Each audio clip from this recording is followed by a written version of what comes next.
Olwaleero nkuleetedde ekimu ku bitundu by'enzigotta. Ekitundu kye nkuleetedde kimanyikiddwa nga Wakaliga mu Kasa Zone. Muno mwe muwangaalira abantu ab'enjawulo nga bayita mu mbeera ebasusseeko. Wano we nsinziridde ne njogerako n'abatuuze b'omu kitundu kino ne bambuulira ng'emyala bwe gifuuse emyala mu sizoni y'enkuba ng'eno. Abatuuze bagamba nti emyala gijjula amazzi ne giboga n'okubooga, awo ne gayingira amayumba gaabwe ssaako n'okwonoona ebintu byabwe bitali bimu na bimu. Bwe tufunye mu kibuga kyaffe kino eky'e Wakaliga nti emyala mingi, guli mwala guno mwala, enkuba wetonnya amazzi ganjala mu bantu, gaziba amakubo, tufuna endwadde, tunamu n'abaana abato basobola okulya kasasiro wali kasasiro mungi ate bamudampinga buli wamu.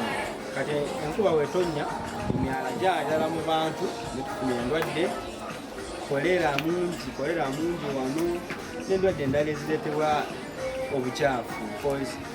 Abantu badampinga kasasiro, tebalina disposal grounds, omuntu aleeta kasasiro namudampinga nga omwala kati gugoledde gwajjula. Kati enkuba wetonnya kuba kugenda kweyongerako, volumu y'amazzi yeyongere bijje mu bantu.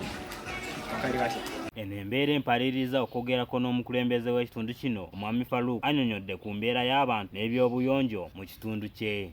Nze Farouk Dembe Samuel, chairman wa Wakaliga Musoke Zone. Nze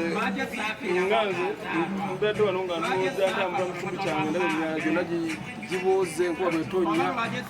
Gavumenti yatusuubiza okutukolera ku myala naye tena kyetukoleddewo, tetumanyi kiki bwe tutandikako ddi.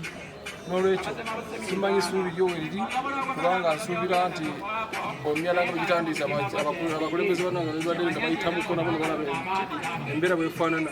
Naye ngenza okutunulira abatuuze baffe bafa amazzi, emyala gibooze, gijjudde kasasiro, gyonna gijjudde ebisubi biki buli kimu. Kati kitegeera gavumenti egenda tuyambako ddi okukwataganizeeko tubale nga tusobola okukwasaganya ekintu ekyo naye nga abatuuze baffe bajja mu mbeera embi. Wakati bagenda tuleeta obulwadde korona, endwadde yonna ejja n'enkuba eba nga ekwatagana ku myala kuba nti ekyafu. Buli muntu yayagala kasasiro akula busuuzi, buli kimu aleeta ng'asuula olwankuba nti erikulukuta amazzi tukola kigagenda. Kati emyala egyesigamiza ebusaafu bonabona bicupa kibiki kasasiro buli omu ayiwa kyayagala kyakola kyateeka mu myalo egyo.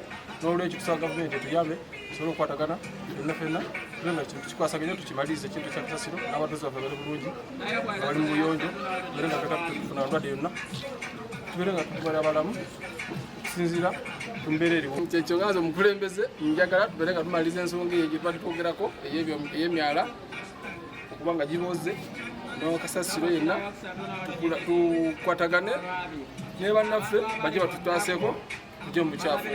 Artist Plotters ku lwa MRU TV.